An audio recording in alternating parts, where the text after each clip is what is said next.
With Minecraft 1.19 adding so many new things, it's obvious that we're going to question how they fit into Minecraft.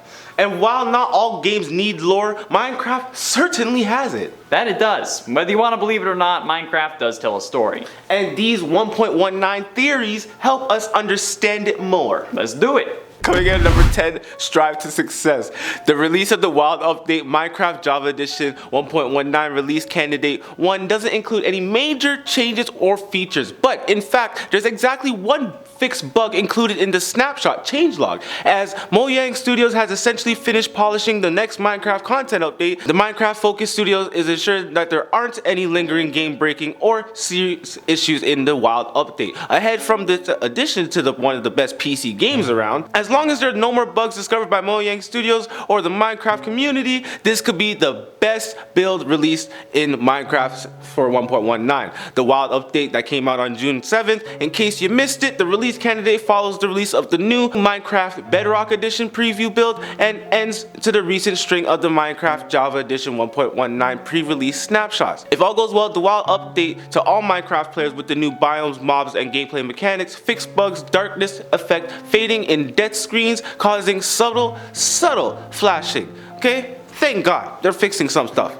They're finally saying, yeah, this is it. And at 9, Warden senses. Now, is it just me or does anyone else think that there's something fishy going on with the Warden here? I mean, more than usual. Yeah, he's blind and can smell and hear you, whatever. But when I'm 12 blocks away through a solid 12 block thick wall, how is he still able to use his shrieking attack and absolutely destroy me? It doesn't make sense to me. Like, through 12 meters of solid stone, there is no way that the Warden can smell me or hear me if I'm sneaking. Yet he's still able to nearly one-shot me. How? I think it's because there's more than just a smell or sound that guides him. I recently captured a Warden in a live stream, and yes, I actually captured one. Long story. But what I realized quickly was that when he locks onto you, he can follow you for quite the distance. I was flying around on an elytra, but he was still able to follow me despite me being over 30 blocks away. Way out of smell or sound range. I think that this is because the Warden does have a form of sight, but I think that he can see your soul. I mean, he has them inside him, as we can see, and that's really what the sculk's whole shtick is, more on that in a minute, but the Warden being able to see your soul makes sense as to why he prioritizes the player when he gets angry, and how he can follow you for seemingly ages. Coming in at number 8, new achievements. With the new update comes new achievements, and hunters, get ready. They added 7 new achievements. Birthday song, have an ally deliver a cake at a node block to you. Bucket, catch a tadpole in a bucket. It spreads, kills a mob near a sculk catalyst. Sneak 100, sneak near a sculk sensor or warden to prevent it from detecting you. When the squad hops into town, get a frog variant on a lead. With our powers combined, have all 3 frog lights in your inventory. You got a friend in me, which is honestly one of my favorite ones. Have an ally deliver items to you, which is honestly my favorite because hey, that's a Toy Story classic. So yeah, definitely some of these sound easy, but as you know, the craft is not easy. For sure scary, but not easy. And it's 7 souls. Is it possible to think that any experiments going on with souls, be it with the illagers or otherwise, actually came from the sculk? Sculk is known to contain souls. This is very evident. Sculk blocks hold XP that you can get by breaking it with a hoe. Sculk catalyst turns souls into sculk. And sculk shriekers have souls swimming around them that literally scream whenever they hear anything. And even the Warden has souls on his chest, or in his chest. Going by Steve's standards, he actually has at least 25 human souls inside of him if we consider the amount of hearts like to be a measure of souls. And if instead he also absorbed the Wither, he would then have 10 souls of humans and then the Wither one, which means that when he emerged from the portal, he would have killed 10 ancient builders and the Wither, and then the rest of the ancient builders fled. Or in Bedrock Edition, he didn't even kill the Wither because he doesn't have 600 health, which means that we have like 2 different universes going on already. Yeah, that's for another number, goddamn. Coming in at number 6, mob changes. Enderman skeletons and wither skeletons now spawn from a light level of 0 to 11 in the nether, which is a wider range than before. Invoker, illusioner, and witch changed their models as well. Now their last 2 rows of the pixels on their robes can render. Pillager changed its model slightly to shorten its coat to match its actual texture. Spiders and cave spiders fixed texture mapping of both types of spiders. Oh, don't want to even talk about spiders. Villagers changed their models too, which also have the last 2 rows of their pixels, and their robes can also also render as well. Change the textures in all biomes. The color of the top and the bottom of their legs now matches its size very correctly. Remove the identical parts in the Savannah villagers texture with the villagers base textures. So many textures we're talking about today. Textures. Slightly changed jungle villagers shoes. Vindicator changed its model, slightly shortened its coat to match its actual texture. Changed its crossed arms as well. The gap between the two arms is connected correctly now. Change the color of the steam in their face between their upper arms and their lower arms as well, which is not visible in default. The wandering trader now sells 1 mangrove propagule for 5 emeralds. Zombie villagers changed their models as well. Now the last 2 rows of their pixels also can be rendered as well. So it's honestly, when it comes down to this, it's just about their clothes being rendered, a lot of textures being changed, but it's changed for the good. So everything, like I said, has been slightly changed, even down to the jungle zombie textures and their shoes. You know what I'm saying? So literally everything is going to be changed for the better, and it's not going to be for worse. So be happy with this update. Halfway through into number 5, the Minecraft Multiverse. While seemingly Hermitcraft is introducing the Minecraft Multiverse with Grian's Rift, the greater Minecraft Multiverse may actually be starting thanks to Minecraft Legends and Bedrock. Quote from the Minecraft Legends article on Minecraft.net. Stories are powerful. They create a bridge between us and generations long past, as well as ones to come.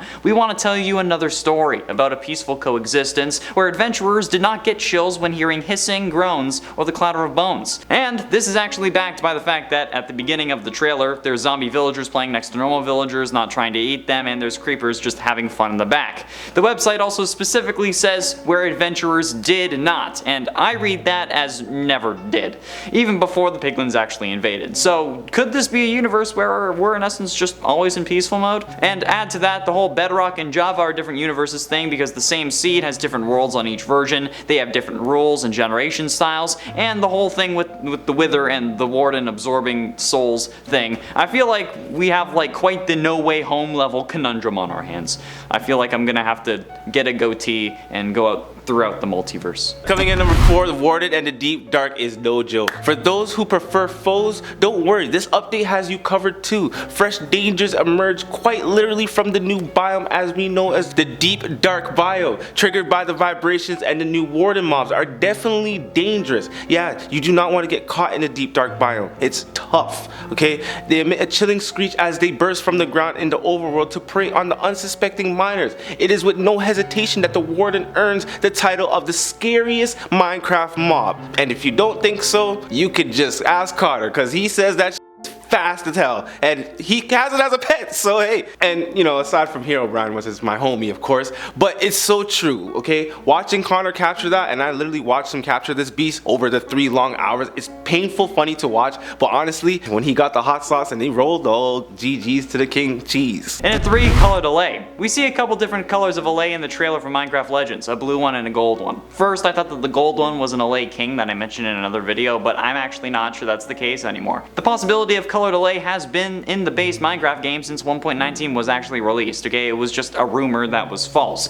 But in Legends, I think that these are serving multiple purposes. The blue Allay are like the ones from normal Minecraft, okay? They grab items, but instead of just putting them in a chest, they bring them to you directly. It's just a mechanic in these kinds of games, including Diablo. But gold, or yellow Allay, I prefer gold because, you know, king. But these are seemingly the builders. They help build what I guess is a fort in the beginning of the trailer, or at the end of the trailer, which is why the yellow Allay hasn't actually shown up in normal Minecraft, although it is possible that they'll get added in the future. I mean, like, we have like the place command now that actually lets you put structures in the game, so maybe in a future update we'll be able to actually have Allay build those for us. But yeah, as long as we give them the proper blocks, which actually would be pretty cool. Coming in at number 2, hybrids may be lurking. Living up to this name, the Wild update has certainly brought us plenty of new surprises for the players, including wilder biomes like the swamp and the mangrove forest, a whole new map. These wilder biomes also contain a plethora of all new mobs, and if the player are very lucky, they might even spot the new hybrid mobs roaming about. Hybrids are unique to Minecraft species. They're a cross of human and monsters. The hybrids came about the century before the events of the Hybrid Chronicles, when a human fell in love with a monster.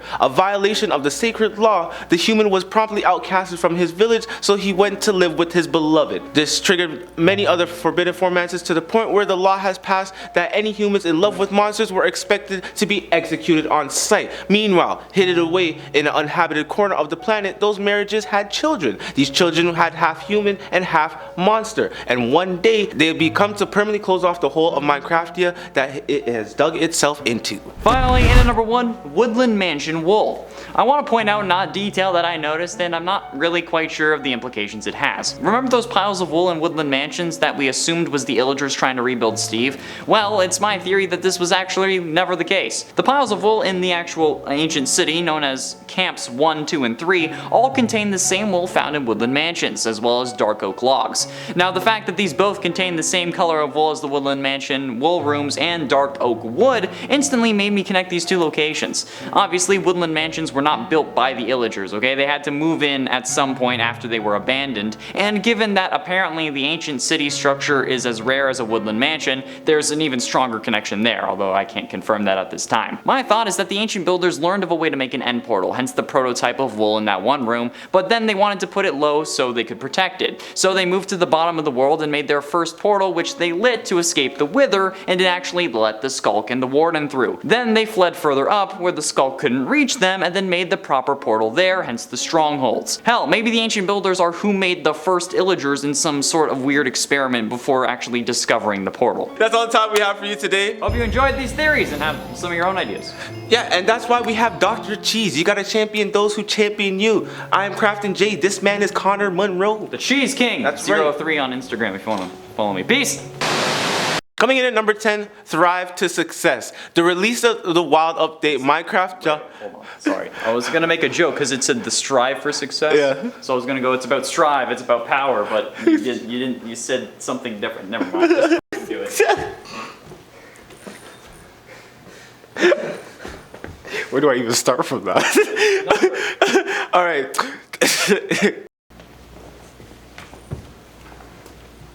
Let's talk about growing something like this, you know. And that's all that. Oh, okay. Okay. Yep. All right. You done? All right.